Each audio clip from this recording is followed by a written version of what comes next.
नमस्कार सभी दर्शकों को बहुजन संवाद के आज के इस एपिसोड में, जिसमें हम शिक्षा के अधिकार पर और सरकार के एक फैसले पर चर्चा करने जा रहे हैं, जिसमें सरकारी स्कूलों को लगातार बंद किया जा रहा है। आज आप सभी दर्शकों का स्वागत है और मैं पैनलिस्ट जो हमारे साथ हैं उनका भी स्वागत कर रही हूँ। हमारे साथ प्रोफेसर अवधेश सिंह जी हैं, बीएचयू में शिक्षक हैं, और हमारे साथ डॉक्टर आनंद प्रकाश तिवारी हैं जो रोज ही हमारे साथ होते हैं और संपादक हैं बहुजन संवाद के। साथ में हिम्मत सेठ जी हैं जो वरिष्ठ पत्रकार हैं, राजस्थान से हैं और पत्रिका चलाते हैं, निकालते हैं।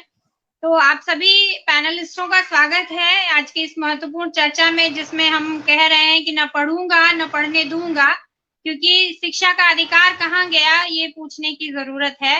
तो आज इस चर्चा में हम लोग सवाल मैं आनंद तिवारी जी से करना चाहूंगी कि जिस तरह का शिक्षा का जो पूरा मामला गड़बड़ा रहे है सरकार कहीं ना कहीं, और उसका शिकार सबसे ज्यादा वो तबका होगा जिसके पास फीस देने के पैसे नहीं है। लगातार फीस बेइंतहा महंगी की जा रही है और मतलब मध्यम आय वर्ग के लोग भी उसका शिकार हो रहे हैं, क्योंकि वो भी अपनी जरूरतों को कम करके किसी तरह से बच्चों की फीस भर पाते हैं।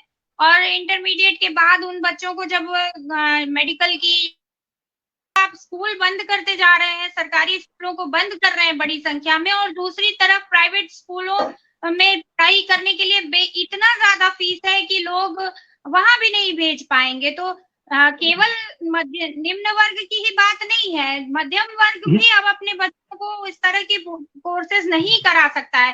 प्राइवेट कॉलेजेस में मेडिकल की पढ़ाई की फीस 1 करोड़ रुपए है, इंजीनियरिंग की पढ़ाई का 20-20 लाख रुपए फीस लगता है। कैसे मध्यम वर्गीय परिवार दे सकता है, और सीटें बढ़ नहीं रही हैं। तो ये जो सवाल है, शिक्षा का सवाल, ये बहुत गंभीर होता जा रहा है। आपकी टिप्पणी डॉक्टर आनंद प्रकाश जी। जी बहुत बहुत धन्यवाद। आज या कभी भी शिक्षा सबसे महत्वपूर्ण सवाल होता है।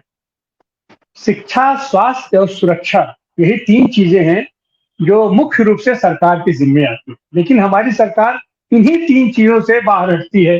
अगर इसका बस चले तो ये तो पूरी सुरक्षा व्यवस्था भी है, ये जो तो अपना निजीकरण कर देती है, और शिक्षा और स्वास्थ्य तो अपना खुलेआम। यह सरकार संविधान की घोर उपेक्षा, घोर अवमानना करती रही है, वेरी बिगिनिंग आज भी कर रही है।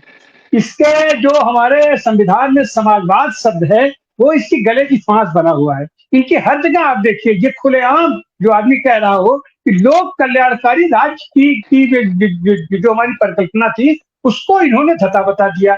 अब इनका सीधे कहना है कि हम कोई भी ऐसा काम नहीं करेंगे जो कि लोक मंगल का काम हो। लोक मंगल मतलब जिसमें व्यय होता हो, हम वो सब काम करेंगे जिसमें लाभ हो। तो लाभ करने का काम तो सरकार का नहीं होता है। जनता आपको चुनती है अपने हितों के लिए, और जिस देश में इतनी गरीबी हो कि 80 करोड़ लोगों को आप 5 किलो राशन देने का आप दम्भ भरते हो, तो आखिर वहां शिक्षा कैसे जाएगी? और अगर देश शिक्षित नहीं होगा तो उसका विकास कैसे होगा, वो कैसे आगे बढ़ेगा? तो इसलिए ये सारे लोग आप उठा करके देखिए, इनकी सारी व्यवस्था जो है वो केवल ढोल पीटने वाली व्यवस्था है। एक जगह तो ये पूरे हर जिले में विश्वविद्यालय बनाएंगे, और दूसरी जगह ये जितने सरकारी स्कूल है उसको ये बंद करेंगे। निजी स्कूलों पर प्रश्रय देंगे। निजी स्कूलों पर इनका कोई कंट्रोल नहीं है, या यूं कहिए कि निजीकरण पर ही इनका पूरा कोई कंट्रोल नहीं है। लेकिन ये देश की जो 80 सालों में हमारे सारे नेताओं ने लग करके देश को विकास के लिए, देश को विस्तार के लिए, देश को विकसित करने के लिए तमाम संस्थाओं को बनाया, उन सारी संस्थाओं को ये क्रमशः बेचते जा रहे हैं। बेचने जा रहे हैं मतलब उसमें भी जो संस्थाएं लाभ कमाने वाली संस्थाएं हैं, उन्हीं को ये बेच रहे हैं। अब देखिए अभी क्या होता था कि इन्होंने अभी जो ये प्लेन क्रैश हुआ है उसमें क्या किया है, जहाज को इन्होंने दे दिया टाटा को, एयरपोर्ट इन्होंने दे दिया अडानी को, उसका मेंटेनेंस दे दिया तुर्की को। तो फिर तुम्हारा क्या है? फिर तुम वहां खाली फोटो खिंचाने के लिए जाओगे? तो पूरे देश के पैमाने पर यही स्थिति इनकी शिक्षा के भी संदर्भ में है। शिक्षा का स्तर इतना इन्होंने गिरा दिया है अपना। पहले तो ये शिक्षा में, स्कूलों में अध्यापकों की भर्ती नहीं करेंगे, और वहाँ स्कूलों में भी आपने मिड डे भोजन की व्यवस्था की कि बच्चों को हम खाना खिलाएंगे जिससे बच्चे आएंगे, और वहाँ इतनी लूट किया, लूट का अड्डा उसे बना दिया, और उसके चलते आप वो सारी संस्थाओं को, सारी शिक्षक संस्थाओं को और सारी ऐसी लोक कल्याणकारी संस्थाओं को आप अपमानित और बेइज्जत करने का काम करते हैं, ताकि जनता के प्रति उसमें असंतोष हो जाए, जनता उसके प्रति अनादर करे, और उसके चलते आप कहेंगे कि स्कूलों में तो विद्यार्थी नहीं है, स्कूलों में तो बच्चे नहीं है, तो फिर उनको क्यों जो चालू रखा जाए। तो फल ये है कि एक गहरी साजिश के तहत ये लोग उन सारे स्कूलों को अभी तो मर्ज कर रहे हैं, फिर मर्ज करते करते उसको हटा देंगे, और ये सारी इनकी दृष्टि यही है कि चाहे स्कूल हो, चाहे भेल हो, चाहे सेल हो, चाहे रेलवे हो, चाहे पोर्ट हो, चाहे ये हवाई अड्डा हो, उसकी जो भू संपदा है या उसकी जो संपदा है, उस सारी संपत्ति को अपने व्यक्ति विशेष, अपने चंद कारपोरेट के हाथों में उसको सौंप दे, और सौंप देने के बाद स्थिति क्या होगी उसकी, ये पूरे देश को जिस तरीके से ये खोखला कर रहे हैं, उसमें जब शिक्षा ही नहीं होगी, आम आदमी शिक्षित नहीं होगा, तो सवाल कैसे उठाएगा उनका।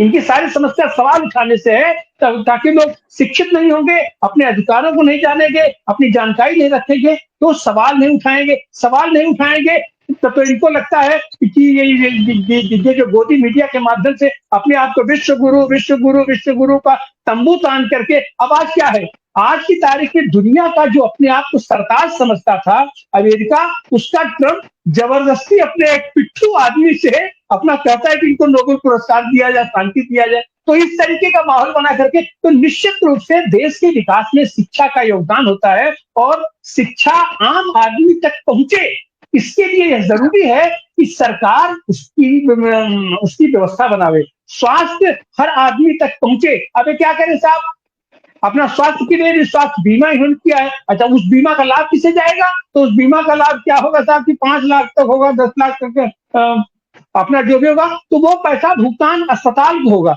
अस्पताल में अगर हम एडमिट होंगे तो 5 लाख से तो उनका बिजनेस शुरू होता है, तो 5 लाख तो सरकार से ले लेंगे, और फिर बाकी हमारी वो पेशेंट से लेंगे। तो इनकी पूरी जो प्रोसेस है, जो इनकी पूरी प्लानिंग है, वो प्लानिंग है कि जनता को किस तरीके से उसका दोहन करके उसका मानसिक विकास अवरुद्ध कर दिया जाए। तो ये अपना नारा देंगे कि ये जो भी नारा देंगे, तो आज की तारीख में इनके ऊपर वो नारा बिल्कुल सूट करता है, न पढ़ेंगे न पढ़ाएंगे।